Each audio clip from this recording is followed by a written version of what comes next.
sur le sujet. Un petit point suivant, browser téléarchive, donc on en avait parlé l'année dernière, on allait démarrer, ou on démarrait tout juste donc, au moment de l'Assemblée Générale. Donc je vous rappelle, le système browser téléarchive, c'est quelque chose qui a été créé par une association gardoise pour permettre de déposer donc, sur un site internet en fait, des archives numérisées. Donc l'idée, bien évidemment, c'est pas de remettre ce que les archives départementales ont déjà mis, mais justement des fonds d'archives qui ne sont pas aujourd'hui en accès numérique. Donc on a fait le choix de prendre ce système au cercle. Pourquoi? Parce que historiquement, on avait déjà beaucoup de photocopies de registres de notaires au cercle, donc des registres de notaires qui ont été déposés aux archives, ou des registres de notaires qui ne sont pas déposés aux archives et qui ont été photocopiés à l'époque chez des particuliers, par exemple. Voilà, donc Edmond Pélissou, avec Elisabeth, a fait ce travail de numérisation depuis plusieurs années. Donc on a commencé à le mettre sur browser. En même temps, l'année dernière, on avait fait un appel pour les adhérents qui étaient intéressés pour faire de la numérisation, qui avaient déjà numérisé du notaire. Donc on a reçu, à l'automne notamment, pas mal de numérisation de notaires, qu'on a mis aussi sur browser. Et puis ça continue, donc on a quelques numériseurs assidus. Je pense notamment à Michel Manilev qui va régulièrement aux archives, moi-même. Et on a démarré cette année un nouveau, on va dire une nouvelle ressource qu'on a commencé à mettre sur browser, c'est les dossiers suspendus. Alors les dossiers suspendus, qu'est-ce que c'est? Ça fait partie des ressources du cercle. C'est quelque chose qui avait été créé par Maurice Nickel il y a déjà quelques années. En fait, ce que faisait Maurice avec d'autres adhérents, c'est quand il trouvait des actes intéressants sur une famille, il faisait des photocopies, donc soit aux archives départementales, mais aussi chez des notaires sur des registres qui ne sont pas déposés aux archives, sur des fonds familiaux, etc. Et ces actes étaient classés dans des dossiers suspendus, donc on appelait ça les dossiers suspendus, par nom de famille. Donc par exemple, vous avez le dossier, je sais pas, Alain Grain, dans lesquels ont été mis petit à petit les actes concernant les Alain Grain. Donc c'est pas classé, il y avait un inventaire qui avait été fait mais qui n'est pas exhaustif, puisqu'il n'a pas été enrichi au gré des ajouts. Et donc Joël Julien s'est proposé de numériser ces dossiers suspendus, donc il les prend chez lui. Alors il y en a beaucoup, je vous garantis que ça prend un peu de temps parce qu'il y a beaucoup d'actes. Il y a quelques cartons, je ne sais pas combien de tout, parce que Joël a dû en numériser 3 pour l'instant, il doit y en avoir une bonne trentaine, facile.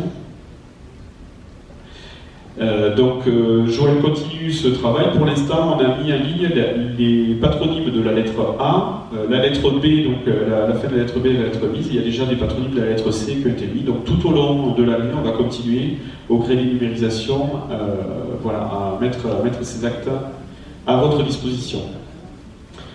Ce sont des actes qui correspondent à des choses qui sont relevées sur nos bases, mais pas forcément. Il peut y avoir des actes pour lesquels on a des photocopies et qui n'ont pas été relevés, donc qui ne sont pas dans les bases de données. Voilà. En fonction d'où ils proviennent, il n'y a pas forcément de relevé systématique qui en a été fait. Donc effectivement, ils sont intéressants à consulter parce que vous pouvez y retrouver des choses intéressantes sur des familles que vous cherchez. Donc on va continuer sur browser, donc toujours pareil, s'il y a des volontaires, n'hésitez pas. On est preneur aussi, alors pareil, j'ai quelques adhérents qui m'ont envoyé cette année, de fonds familiaux. Si vous avez chez vous des papiers de famille, des contrats de mariage, des choses comme ça qui traînent, même s'il n'y en a pas beaucoup, c'est pas grave. Cette année, on a plusieurs adhérents qui nous ont envoyé des numérisations de documents familiaux qu'ils avaient, alors plutôt des documents anciens bien évidemment. Mais en fait, c'est intéressant, pourquoi? Parce que certaines fois, ce sont des contrats de mariage pour lesquels le registre du notaire a disparu. Donc le fait d'avoir la version de la famille, c'est plutôt intéressant. Donc n'hésitez pas, faites-les nous passer et on les mettra dans browser téléarchive. Avant de poursuivre, je vais profiter de la présence de Daniel Irignac, le maire de Vezin, qui va nous dire un petit mot du coup. Oui, il va nous dire un petit mot, monsieur Irignac.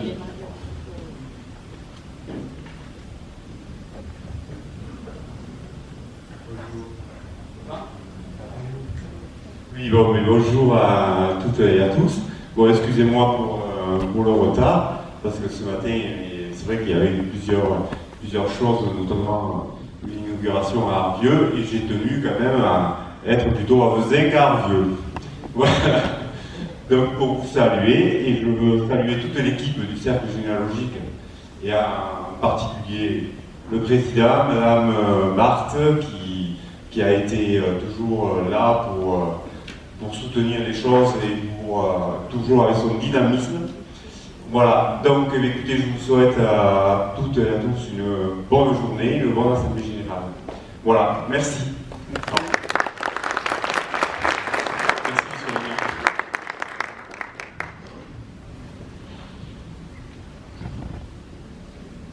Alors, les ateliers, on a parlé tout à l'heure de la paléographie, donc il y a un petit groupe qui se réunit 2 fois par mois donc, au local. Et donc, Thierry Pelat et Eliette Tuvi ont animé cet atelier. Alors, c'est un atelier parce que je sais que Thierry n'aime pas qu'on dise des cours de paléographie, parce que ce ne sont pas des cours. L'idée, c'est d'échanger ensemble sur des documents, ce qui permet de faire progresser les uns et les autres à la lecture des textes anciens. Pour l'année à venir, donc n'hésitez pas à nous solliciter si vous êtes intéressé par la mise en place de nouveaux ateliers, donc autres que la paléographie. Il peut y avoir, on avait fait des séances par le passé d'utilisation de certains logiciels, de comment consulter les bases de données, comment utiliser les logiciels de généalogie, etc. Donc si vous êtes intéressé, n'hésitez pas à venir manifester, puis on essaiera d'organiser un atelier pourvu qu'il y ait quelques personnes qui souhaitent y participer. Enfin, nous avons essayé tout au long de l'année aussi de faire connaître et de nous faire connaître et de partager le travail qui est conduit donc, par l'association. Donc, avec vous adhérents, donc au travers de la d'information. Donc l'année dernière, je vous rappelle qu'on avait changé la périodicité. Donc l'idée c'était aujourd'hui, on a notre site internet sur lequel on met pas mal d'informations. Cette information, elle vous est poussée au travers d'une newsletter, d'une infolettre. Qui part le 15 du mois et qui reprend les articles qui ont été publiés sur le site. Donc ça permet à la plupart d'entre vous d'être au courant de ce qui se passe sur l'association. Bon, a priori, je pense que l'info passe bien, parce que souvent on reçoit des mails suite aux infolettres par rapport à des articles qu'on a mis ou sur justement des nouvelles numérisations, des choses comme ça. Donc a priori, ça passe plutôt pas mal. N'hésitez pas à vous manifester et à nous solliciter si vous avez besoin d'infos supplémentaires. De votre côté, faites-nous connaître, parlez autour de vous du cercle généalogique de l'Aveyron, et ça permettra que l'association continue sur sa lancée dans les années à venir. En conclusion de ce rapport moral et d'activité, je vous redirai comme l'année dernière que le moral des troupes est toujours bon, l'activité soutenue, vu encore les bases de données qui se sont enrichies cette année. Donc je crois que c'est le nombre d'actes nouveaux mis cette année, on est à un record historique, on n'avait jamais mis autant d'actes en une année. Donc c'est beaucoup de travail aussi derrière, on va dire, d'un point de vue technique, notamment pour Patrick Ozan, qui fait ce boulot-là, et qui n'est pas un boulot, on va dire, qui se voit, mais qui est nécessaire pour que tout le monde puisse consulter à distance les bases de données. Mais toutes nos activités ne sont possibles que parce que nos finances nous le permettent. Donc je vous remercie de votre attention et je vais maintenant passer la parole aux trésoriers qui vont vous présenter le bilan financier de l'année écoulée, le budget prévisionnel de l'exercice 2019-2020. Donc c'est Patrick qui me rejoint, qui va présenter le rapport financier 2018-2019 qui sera commenté par Émilien. Et ensuite Patrick vous présentera le compte prévisionnel.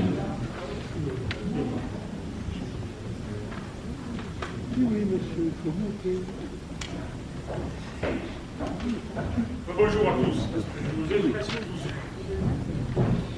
Je vais répondre rapidement à Patrick Delepont.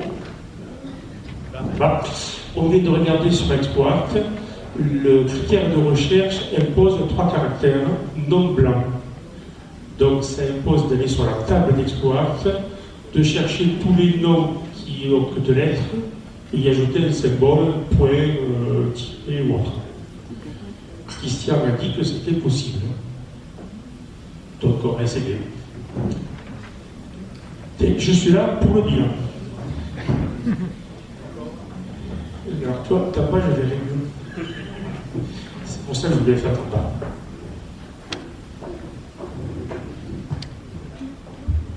On va commencer par les dépenses.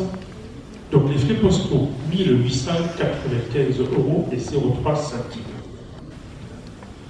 ceux qui sont observateurs, qui ont reçu la convocation de l'Assemblée Générale, il y avait un joli thème pour ceux qui font les collections. Si vous ne l'avez pas gardé, tant pis pour vous.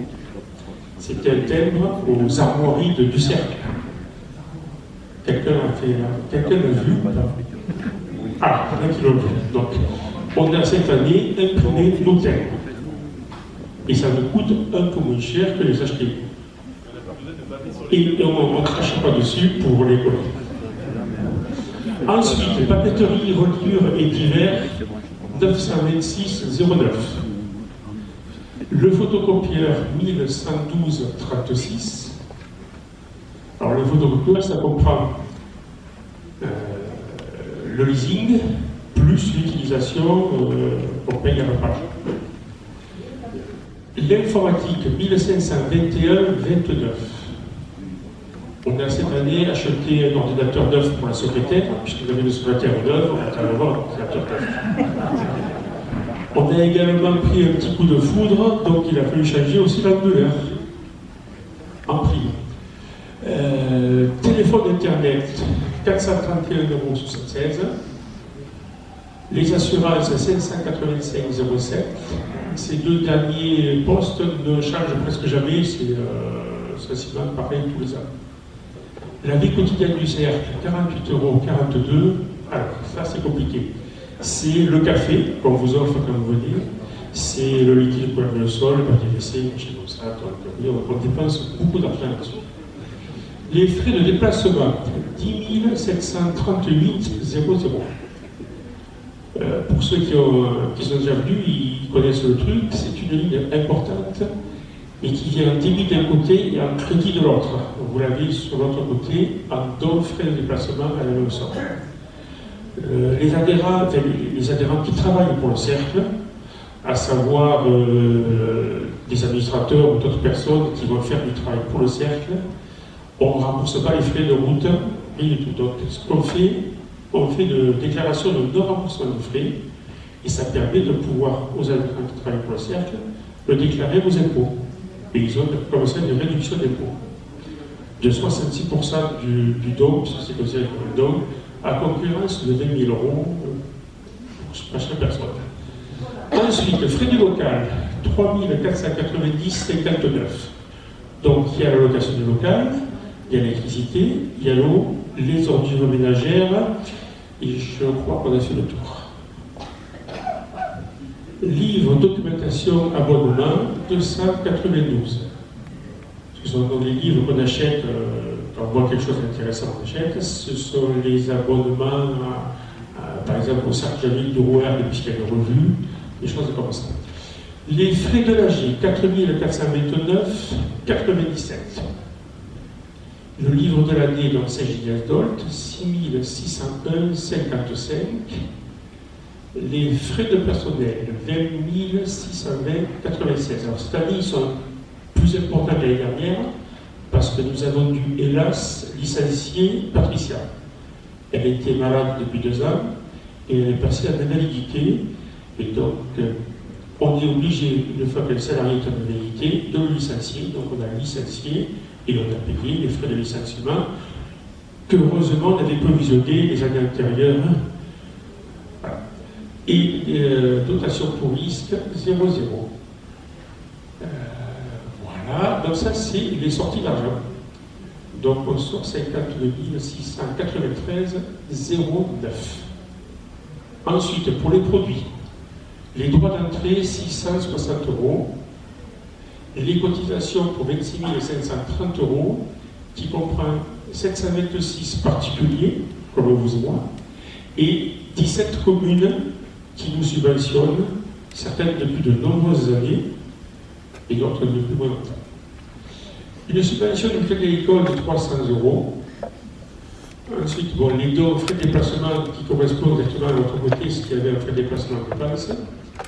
Les dons autres, donc ce sont des dons que vous nous avez fait financièrement. Donc 1100 € et 50 centimes.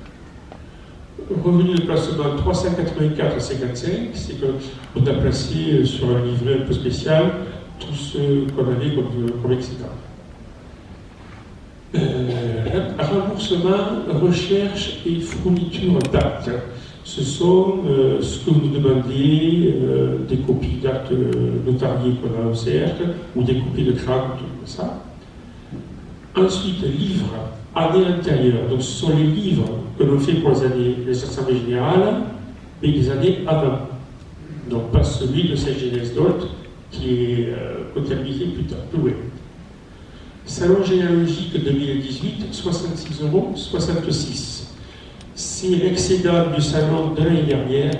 Une fois les comptes arrêtés, il restait 120, 130 €. On a partagé avec le CGR, puisqu'on était co-organisateur avec le CGR. Donc, un arrondi de 1 centime. On a 15 centimes, on arrondi. Les remboursements de frais de l'AG, 4 342, qui correspondent aux frais de l'AG. Les frais de l'AG, c'est ce qu'on paye, et les remboursements de frais de l'AG, c'est ce que vous payez, les repas, et ainsi de suite. Produit du livre de l'année, 8 200 €, mais quand même c'est appréciable, on a payé 6 600 €, on a dès la première année couvert la dépense liée à ce livre, et ça fait quand même plus de bénéfices. Produit sur l'exercice antérieur, 115,74 €, alors je ne sais pas ce que c'est. Elisabeth. Ce sont des adhérents qui ont payé en retard la cotisation Voilà. précédente, donc on n'avait pas pu prendre sur l'exercice précédent. Et puis je crois qu'il y a des factures, finalement, on a pas pu travailler. Donc voilà. Donc, comme entendu, sur les adhérents qui ont payé en retard la cotisation, il faut quand même désirer payer, et une facture qui n'a pas été encaissée, un chèque qui n'a pas été encaissé. Et donc, reprise sur provision, 12 071, c'est ce qu'on avait provisionné à l'intérieur pour le licenciement des salariés et qui rentre en partie dans les frais de personnel de l'autre côté. Donc, ce qui laisse pour cette année un solde positif de 13 190 €, 70 cents. Est-ce qu'il y a des questions?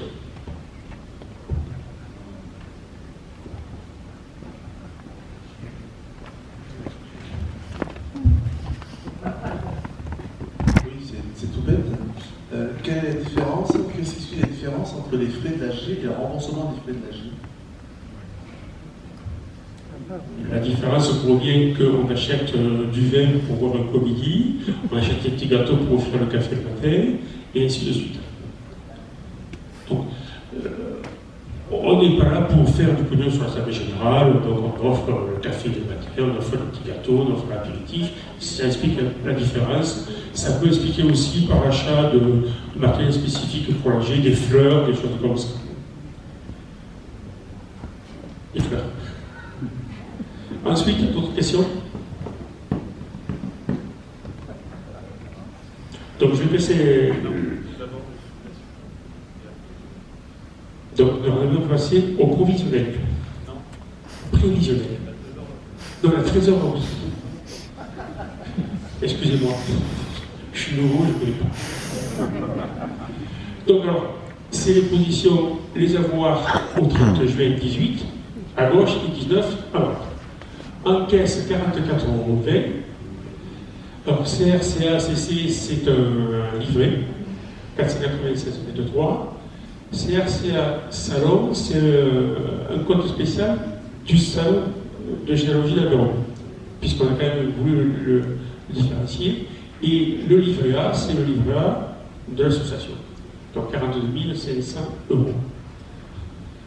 En trésorerie, ça fait 43 499, 56 €.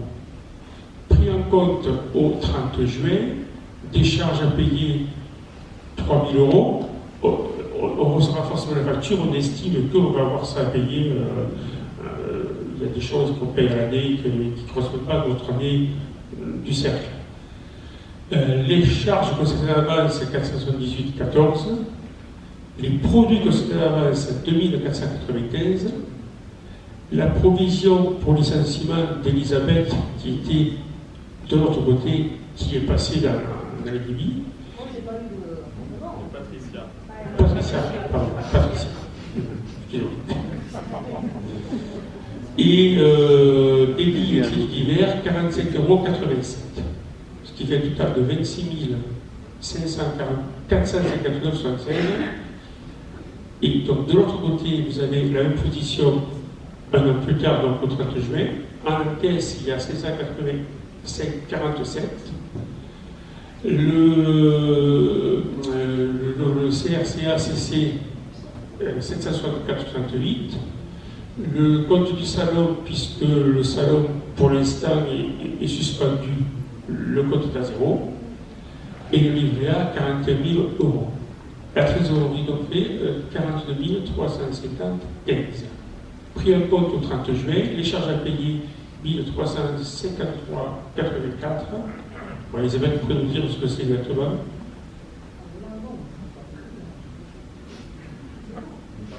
Ces charges à payer, c'est. Ce sont les factures qu'on a, où on sait qu'on va recevoir, on Voilà. a reçu, mais qu'on n'a pas payé. Donc si vous voulez le savoir, de toute façon, les comptes sont imprimés. Oui, j'ai le grand livre, vous le saurez. Donc les charges constatées d'avance, c'est 508,88 €. Les produits constatés d'avance, 2035 €. Ça, c'est pareil, ce sont des choses qu'on a déjà payées, mais qui couvrent l'exercice suivant. Voilà, c'est des factures qui sont à cheval sur juin et juillet, mais on s'arrête au 30 juin. C'est comme ça. Voilà. Par exemple, l'assurance. Oui, l'assurance, on paye pour l'année du 1er avril au 31 mars, il me semble, ou au mois suivant. Donc, on fait un prorata tout ce qui reste. Et donc, pour provision pour risque, puisqu'on a tout rebasculé pour Patricia, donc elle est à 0. Et débit et crédit hiver, 95,31 €. Donc, pour un total de 39 650. Et la double assurance fait 13 190,77 €. Ce qui doit correspondre logiquement à l'excédent de l'année. Et qui est en bas, 13 190,77 €. Ça y est, là, j'y suis arrivé. Donc maintenant, je vais passer la parole au trésorier qui va vous faire l'analyse financière de l'exercice et des exercices antérieurs. Oui, alors je vais essayer de sortir des chiffres parce que pour de moi, même moi, ça me plaît. Alors, on y va, on passe. Alors, ça sont les courbes, tu peux zapper rapidement, plusieurs fois. Voilà. C'est juste pour visualiser les dépenses et puis après les regarder une par une. C'est pour voir la tendance globale. Si on passe au suivant. Micro. Moi Oui, c'est bon. Non, pas moi. On peut passer au suivant, s'il vous plaît. Horizontal. Oui. Alors, le personnel.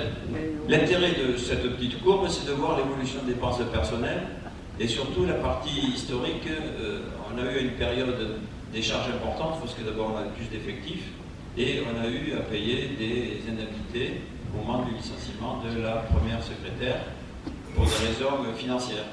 Et on voit que ça a chuté, et l'arrivée d'Elisabeth sur la partie droite, et cette année, exceptionnellement, c'était indiqué tout à l'heure, le fait qu'on a dû payer une indemnité de départ et qui est lisible. Si on passe sur le suivant, j'ai corrigé. Si on n'avait pas eu à payer cette indemnité de départ, de licenciement, la dépense naturelle de l'exercice